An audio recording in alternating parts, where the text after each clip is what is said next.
урок! Здравствуйте, мои дорогие второклассники! Начинаем наш урок русского языка. И снова с нами на уроке будут участвовать наш Чапалак. Очень ему понравился с нами заниматься. Чапалак Пала, кажется, опять выполнил домашнее задание неправильно и получил за это двойку. Давайте мы ему поможем. Прочитайте предложение. В чем же ошибка? Бабушка подушки положила подушку. Ну, конечно, Чапалак написал предлог вместе со словом. Вот и смысл потерялся. А надо писать: бабушка под ушки положила подушку. Тема урока – правописание предлогов. И сегодня на уроке, ребята, мы узнаем, как пишутся предлоги. Научимся правильно писать предлоги со словами.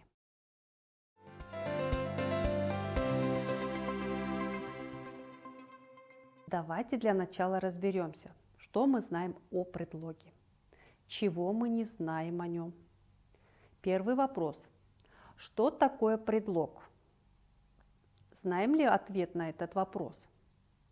Предлог – это часть речи, это мы знаем, поэтому положим эти знания в конверт «Знаем». Второй вопрос. Для чего нужны предлоги? Конечно, предлоги нужны для связи слов в предложении. Мы знаем, что к предлогам нельзя задать вопрос. И последний вопрос. Как пишутся предлоги? Вот это мы еще не проходили. Поэтому же Чапалак не смог сделать домашнее задание правильно. Давайте вспомним, какие предлоги бывают. Читаем вместе. По, над, с, под, за, на, из, через, перед, об, около, от, возле, к. Хоть они и маленькие, но играют важную роль в предложении. Без предлогов смысл предложения теряется.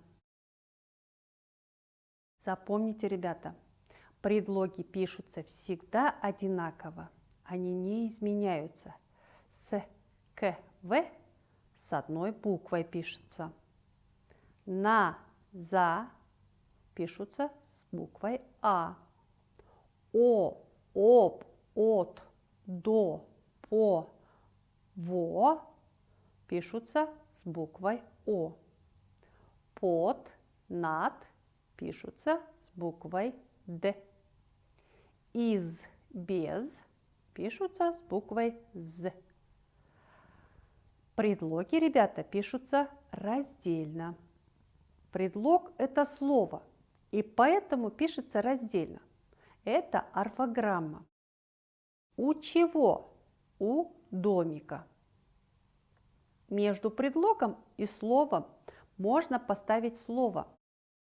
У какого домика? У деревянного домика. Вот попробуйте поставить правильно предлоги.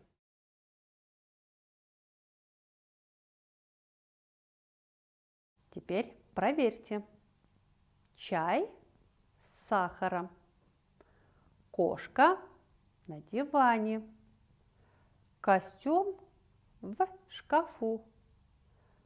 Собака за забором. Пришла из магазина.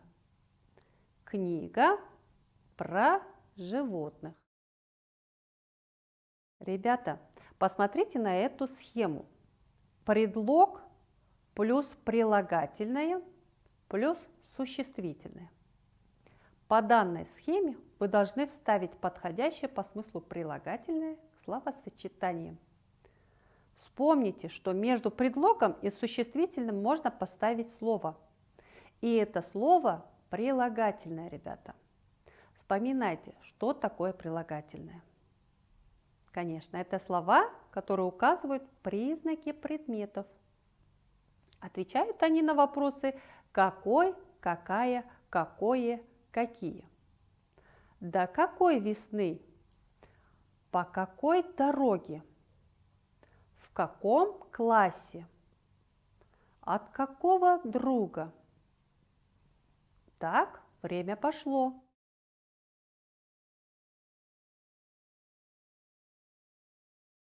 Проверьте себя.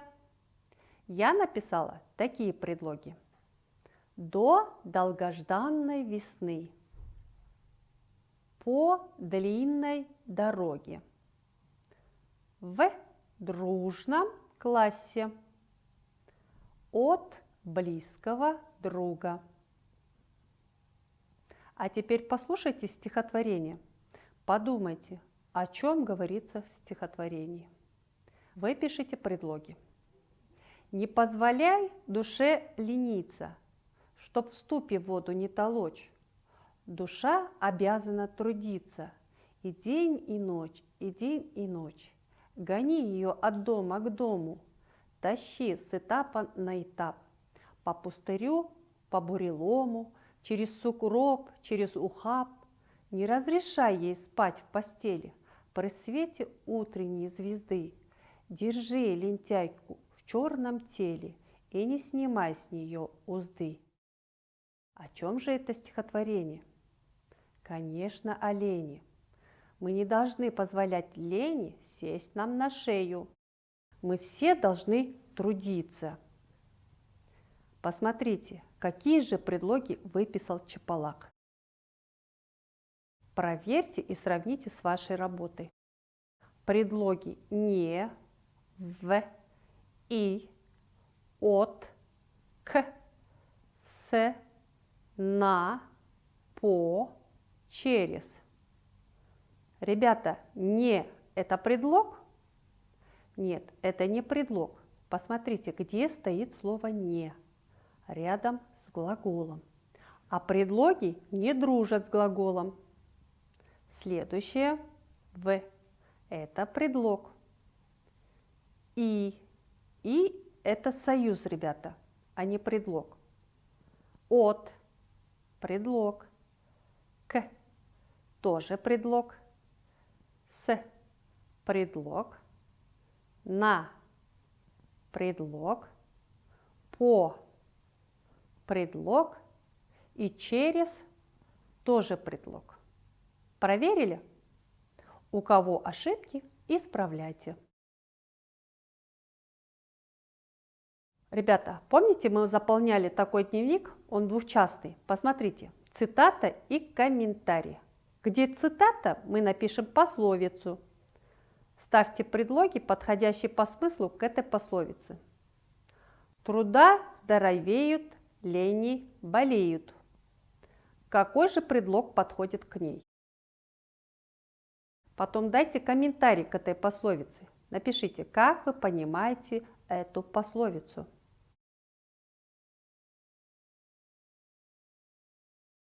Закончили?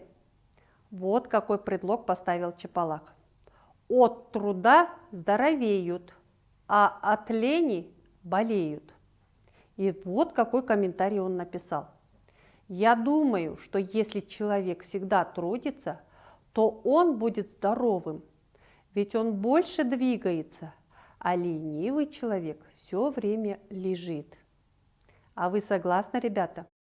Да, чтобы быть здоровым, нужно всегда быть в движении. Так что лень портит человека. Устали, ребята? Давайте сделаем физминутку для глаз, потому что наши глаза тоже очень устали. Крепко зажмурились на пару секунд. Быстро моргаем 5 секунд. 1, 2, 3, 4, 5. Смотрим вверх, вниз, вправо, влево по 2 раза. Вращаем по кругу туда и обратно. А теперь закройте глаза. Темнота 3 секунды.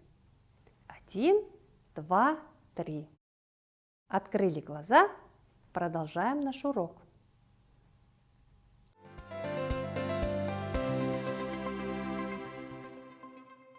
Ребята, а у меня такое задание. Измените словосочетание, используя предлог «из». Например, это яблочный сок. Сок из яблок. Дальше сами. Пшеничный хлеб. Да, хлеб из пшеницы. Картофельное пюре. Конечно, будет пюре из картофеля. А это кирпичный дом. Дом из кирпича. Молочные продукты. Конечно, будет продукты из молока. Молодцы, ребята. Такое же задание, ребята, только надо применить предлог «для». Бельевой шкаф. Шкаф для белья.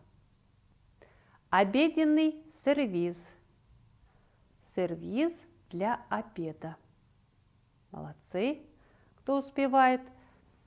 Письменный стол. Да, стол для письма. Следующее. Книжные полки.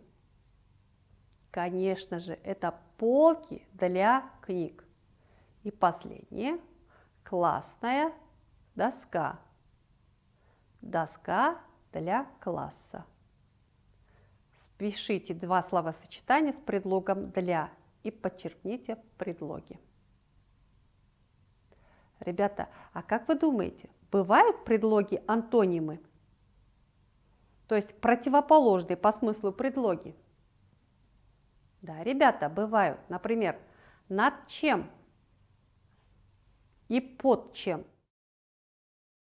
До школы, от школы.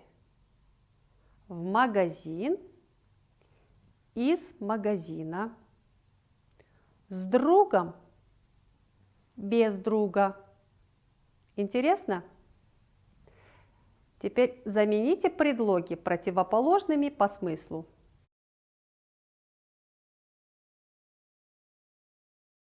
Проверяем.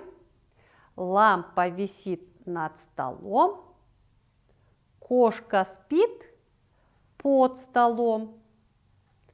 Доехать до дома. Отъехать от дома. Положить в сумку. Достать из сумки. Идти с подругой. Идти без подруги. Получилось? Молодцы. А теперь мы поиграем в игру. Вы должны составить из этих предлогов слова. Время пошло. Думайте внимательно.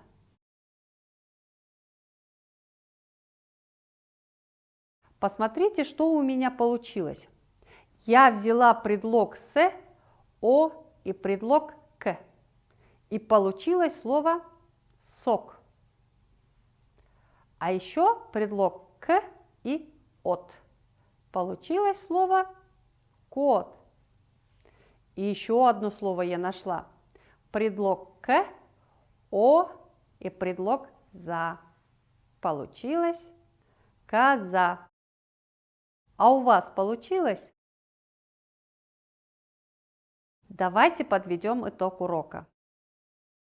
Мы все, что знали о предлоге, положили в конверт «Знаем». Давайте посмотрим, что мы хотели узнать. Мы хотели узнать, как пишутся предлоги. Расскажите мне, как пишутся предлоги? Молодцы! Предлоги никогда не изменяются и пишутся со словами раздельно. Предлоги не дружат с глаголами, они дружат с существительными. Значит, мы с вами узнали, как пишутся предлоги, и можем положить его в конверт «Мы узнали». Молодцы, ребята! Вы сегодня много трудились и получили новые знания. Ребята, выберите себе ступеньку на лестнице успеха. А я прощаюсь с вами до следующей нашей встречи. До свидания, ребята!